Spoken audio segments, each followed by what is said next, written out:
Bienvenue dans l'actu vue par les politiques. Je suis toujours accompagné de Mickaël Texier et nous recevons ce soir, Mickaël, Dominique Dumeau. Bonsoir. Bonsoir. Alors vous êtes le président de l'association des maires ruraux de la Sarthe et nous souhaitions évoquer avec vous ce soir, avoir un peu votre regard sur les élections départementales qui viennent d'avoir lieu et tout d'abord la participation qui grève un peu la légitimité. Je vais y arriver, hein, si on y arrive, des élus.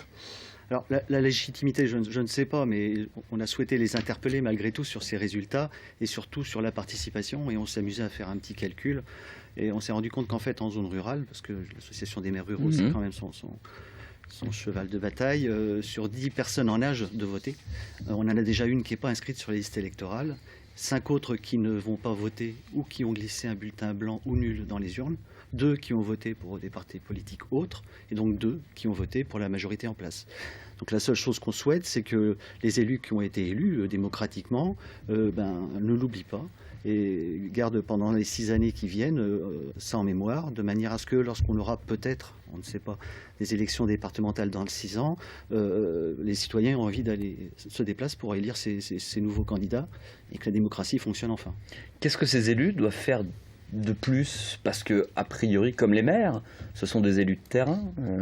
Alors, tous ne labourent pas leur circonscription au même niveau, mais en général, ce sont des élus de terrain, assez connus. Qu'est-ce qu'il faut faire de plus ? Alors, pas comme les maires, parce que le taux de participation aux élections municipales en zone rurale est très important. Oui, mais la connaissance de ces élus de terrain, bien sûr, je comprends vous voyez ce que bien. je veux dire. Mais ce qu'on explique, nous, c'est que le citoyen en zone rurale a le sentiment d'abandon. Il est clair. Alors, c'est bien évidemment pas la seule raison qui fait qu'il ne se déplace plus pour voter, mais c'est une des raisons qui fait qu'il n'a plus envie d'aller voter ou alors qu'il va vers des extrêmes.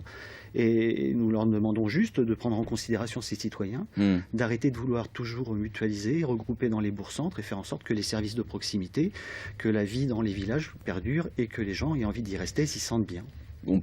L'exemple type, c'est certaines gares qui ferment. C'est la Poste aussi qui ferme des agences. Les écoles aussi. Des écoles avec des classes qui disparaissent. Effectivement, on en a parlé déjà. Tout ça fait que le citoyen a le sentiment que lui est considéré comme les autres lorsqu'il paye ses impôts ou lorsqu'il achète et paye la TVA.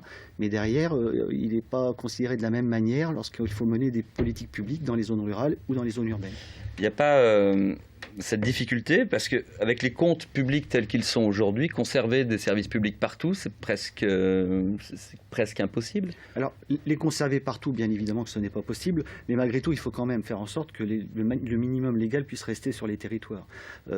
Et puis aussi, permettre aux collectivités, avec les dotations de l'État, qui ne sont pas un cadeau fiscal, c'est simplement l'État qui rétribue les communes pour des services qu'elles rendent à sa place. Mais qui les rétribue moins et qui va moins les rétribuer à l'avenir. Voilà, donc le problème, c'est qu'on va se retrouver face à une situation qui va encore s'aggraver, parce qu'on ne va pas être capable de permettre aux citoyens d'avoir des services de base, de soutenir la vie associative, de mettre en place des locaux qui permettent aux gens de se réunir, aux commerces de rester en place, etc.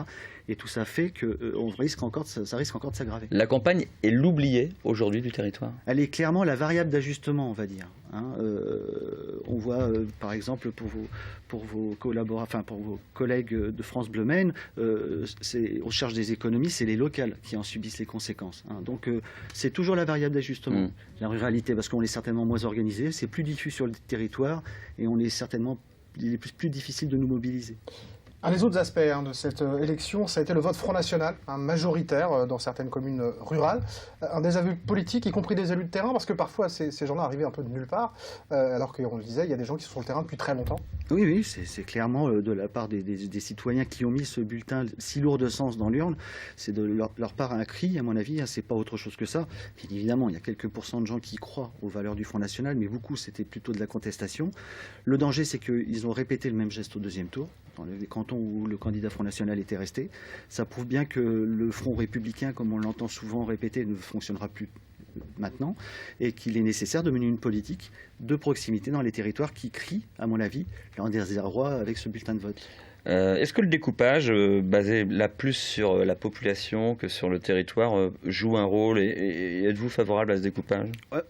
Nous, on était assez satisfaits dans le sens où, en fait, les cantons urbains étaient restés urbains. On n'avait pas, comme dans certains départements, cet effet de Marguerite, là où on prenait un bout d'urbain et une grande partie du territoire rural pour un peu diluer les votes des ruraux. Donc, Non, je pense pas. Bon, il a été favorable pour le PS cette année parce que ça lui a permis de sauver plusieurs postes au niveau de Le Mans Ouais, Métropole. 8 cantons, majoritairement. Mais, voilà. Mais bon, après, non, honnêtement, il a été, à mon avis, correctement fait par les services préfectoraux il y a 2 ans. Votre attente concrète, parce qu'on parlait des services publics, on parlait de la poste, des écoles, on parlait des, des gares. Votre attente concrète vis-à-vis des élus du département qui n'ont pas la main sur ces domaines, Alors, quelle est-elle? Ils n'ont pas cette main-là, mais malgré tout, ils ont tous clairement fait leur campagne en zone rurale sur la ruralité.